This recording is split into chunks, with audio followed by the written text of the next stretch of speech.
Good morning, ladies and gentlemen. Glad to have you guys here to watch the show. Today is Wednesday, the 5th of May, 2021. Thank you for tuning in. Now listen very carefully to what I'm going to tell you guys, because your financial future might be at stake. So, I'm not going to give you financial advice on what to do, but listen very carefully. Was I right about the economic recovery that's starting right now? Way back last year, I was telling you guys about it. Okay, it's starting to begin. Well, all these other guys on the internet were telling you guys, hey, we're going to have a deflationary crash. The stock market's going to fall by 70-80%. Get ready for it and everything else. I was telling you guys economic recovery. Well, right now we're on the verge of this economic recovery. The Fed's very worried that the economy's going to heat up too hot, too fast. Well, it is. It's going to heat up this summer and leading into this fall. And this is where you got to listen very carefully. We are headed toward that deflationary crash that they were talking about. And how and why is it going to occur? Well, think about what just happened with Janet Yellen. She just a little bit of talk about raising interest rates. And the markets became very, very skittish. She had to backtrack on what she said. Basically, she backtracked on what she'd said, you know.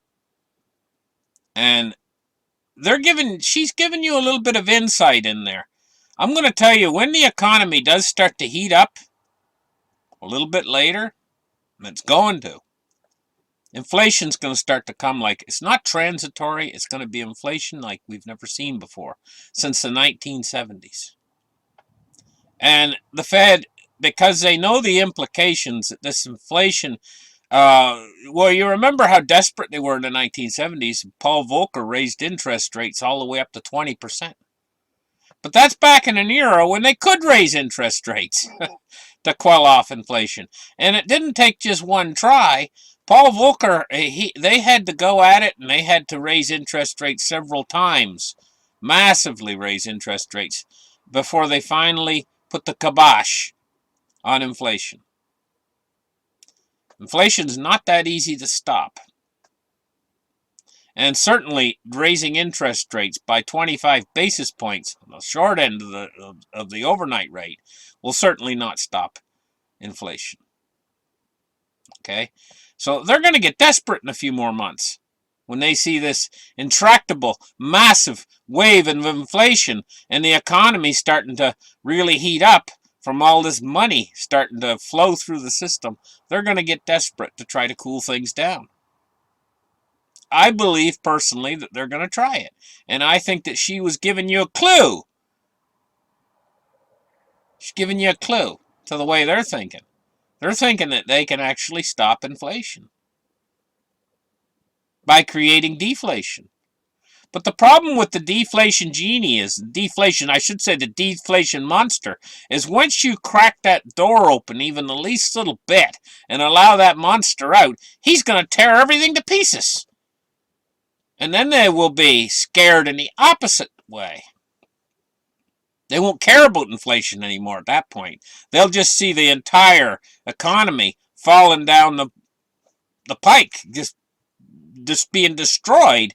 They will panic in the opposite direction. So this is what we got coming. And this is why you better listen carefully. Because first we're going to have inflation, a wave of inflation. The controllers up there are going to panic. And they are going to try to raise interest rates. That's what they're going to do. And when they do that, then we're going to see a massive wave of... the bubbles are all going to start to pop, basically. So be prepared for that. And, you know, these deflationists are right. If you've got a bit of dry powder, when that dry powder meaning cash on hand or money on hand, when that deflation hits, you're going to get terrific values because prices are going to drop.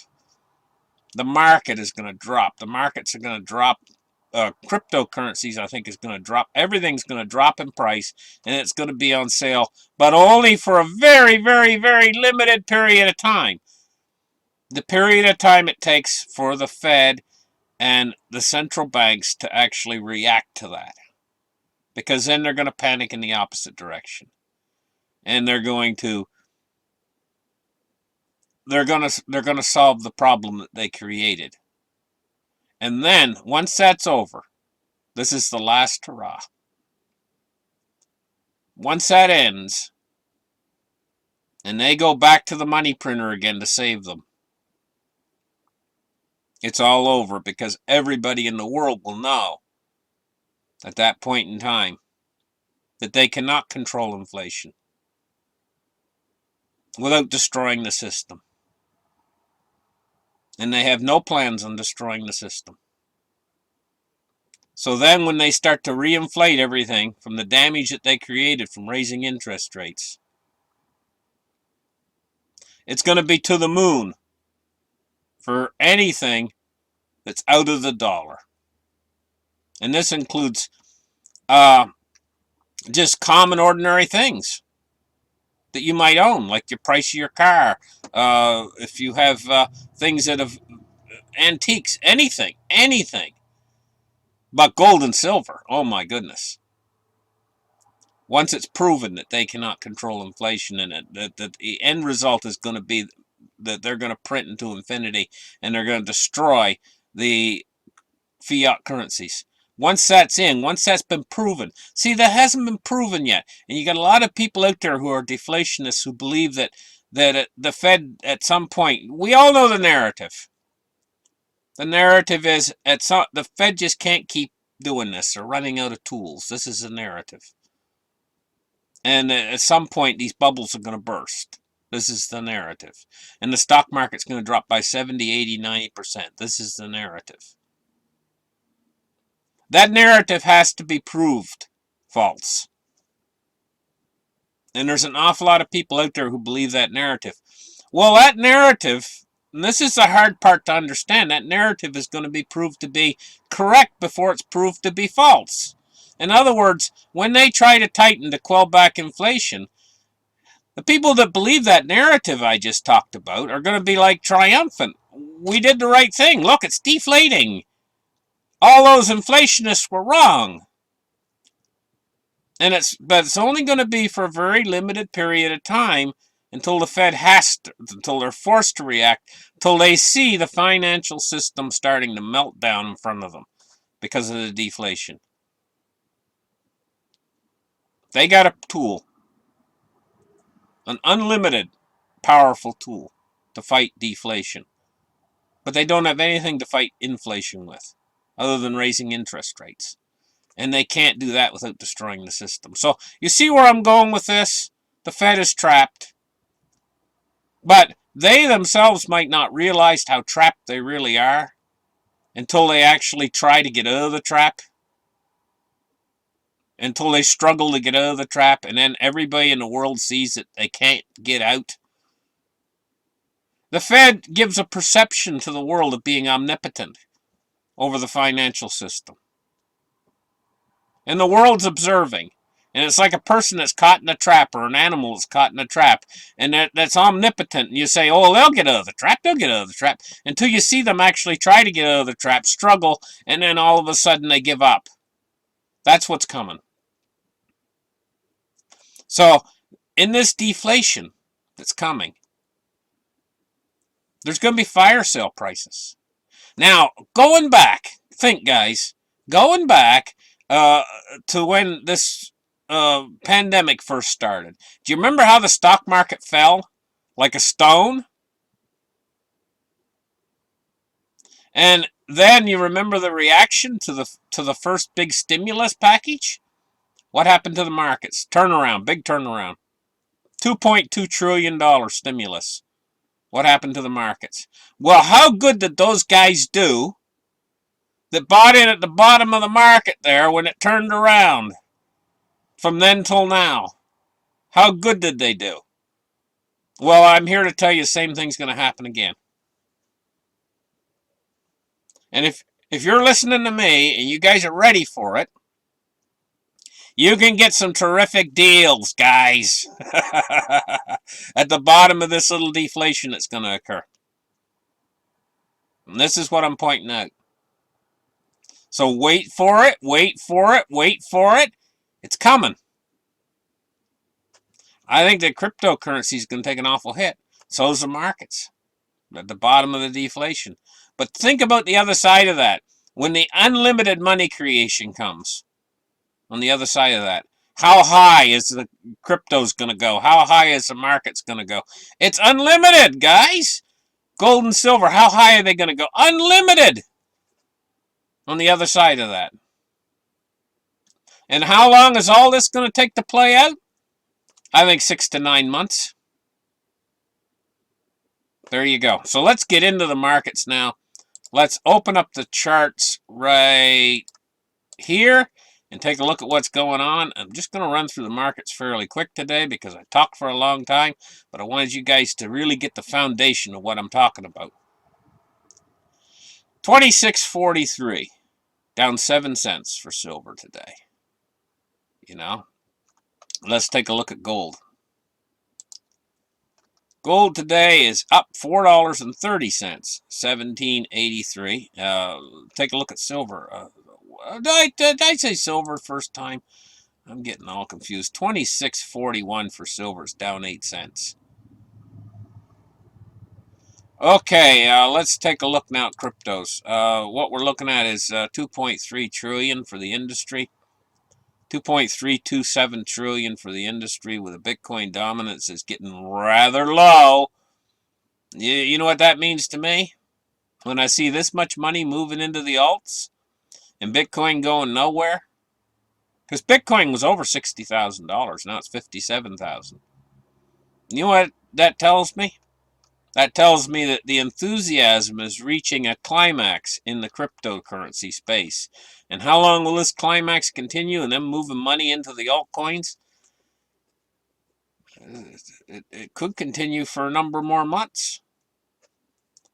But you'll know when we're starting to get toward the end of the rally. And, you know, Bitcoin and the cryptos could all set new highs.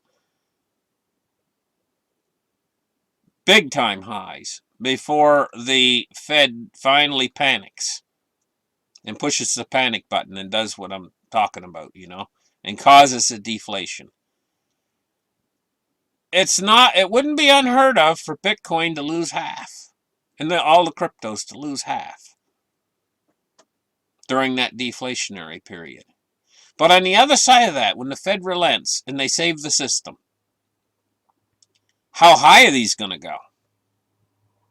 This could be the making of Bitcoin and the cryptos. This could be the watershed moment that leads to them becoming fully adopted worldwide. This action that's going to happen. But first, on one side of it, you might see the prices drop by half. What sort of a buying opportunity is that going to be? Because on the other side of it, they could go to infinity. You got to wait for it. A good investor has to have patience, guys. Patience. Okay, take a look at the Dow Jones Industrial Average today, 34,290. It's up 158 points. I'm going to tell you what. They've forgotten about Janet's statement now at this point, you know. They're moving on, you know. Keep her statement in the back of your mind. Because she was kind of like kids will let things slip, you know. You know how kids let things slip? This is what happened with Janet. She's let things slip a little bit. I think this tightening is coming. But it's a few more months away, I think, yet. I'm thinking maybe 3 months, 4 months away. The tightening by the Fed. Gonna be the biggest mistake they ever made in their life. And mid-tightening, they're going to realize the mistake that they made. If you see the markets go down just because Janet lets a statement slip, that's not really tightening. It's just she's talking about maybe we have to tighten. If that's going to make the markets go down, what would really tightening do? As high as the markets are right now, it would turn the whole thing bearish. All of it. And yes, of course they're going to sell cryptos to pay for losses in the markets. I mean, it's a no-brainer, isn't it, guys? But, you know, at a certain point, when the Fed does a reversal and they have to prop all these bubbles back up that they just burst, how much money is that going to take?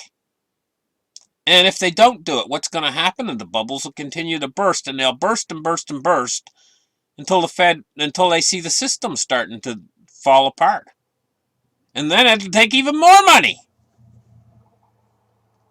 They'll have to turn on the money printer from hell. You know, the ultimate. They'll have to change out the motor on the money machine. Right now, they got a 1725 RPM motor on their money printer. You know, they'll have to go and buy a 3450 RPM motor to spin it up much faster. You know, than they do now, in order to get this thing back and stabilize it again once this is over. What's coming? It'll be the biggest mistake they ever made. Because basically what I'm telling you guys is, if they leave things alone, hyperinflation is coming. It might be 2 or 3 years away. A couple of years from now, in 2023 probably. But if they go in and they monkey with this thing, the Fed, and they start trying to raise rates to slow down inflation, they're only going to speed the inflation up much faster. Because once they're done monkeying with it, then we might have the inflation next year. The hyperinflation. They might move it ahead a year. Instead of 2023, we might have it in 2022. If they monkey with this and create a deflation. Anyway, guys, it's really interesting, though, isn't it? If you guys are sitting on that end watching, just like I am, this is the most interesting financial system we've ever seen in our lives. It's so intriguing. There's so many ins and outs to it, and what's happening right now. You know, it's very, very interesting. Anyway, and what's gonna happen in the near future. Anyway, let's take a look now at the oil price, 66.21. Move index today, 58.51. It took a little bounce up. 2% bounce up. Bonds and rates today, a mixed bag. Middle of the yield curve's falling, long end is rising, and real short end is rising. I think they're going to let these bond yields creep up. Just like they're just going to sit there and they're just going to let it happen. So we're probably looking at a 10-year at 2% before long. You know, this is the biggest mistake they ever made. Is the Fed and the central banks messing with this yield curve and allowing rates to go up. They should keep these rates suppressed if they want to extend and pretend for a longer period of time. Otherwise, they're going to bring this whole system crashing down. First in a deflation and then into a hyperinflation. Much faster than it would take if they just didn't monkey with it. If they just did their job, suppress these rates down as low as they possibly can, and just let the system run the way it's running right now, we could squeak out quite a long period of time before we hit the super high inflation. But to destabilize the system, like they're going to do, they're going to destabilize the system, is going to bring the hyperinflation much, much faster. Okay. Now, back to what we're talking about here, the U.S. dollar index, 91.28, and it's going along kind of sideways. Thank you guys for listening to my show, and I hope this is a help to you guys to understand exactly the nuances that's happening right now.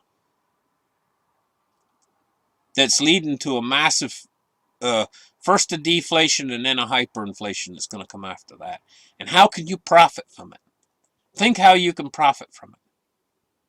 The information, you know, how can you profit from having this information and kind of having a little schedule ahead of time where you know exactly how this is going to play out, or a good idea how this is, a heck of a lot better idea how this is going to play out than other people.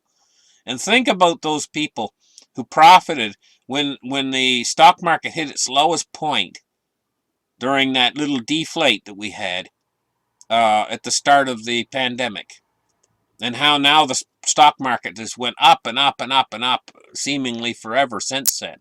Think how well they profited when they bought in at the bottom. See you guys in the next show, and you guys have a great rest of the day. Bye-bye.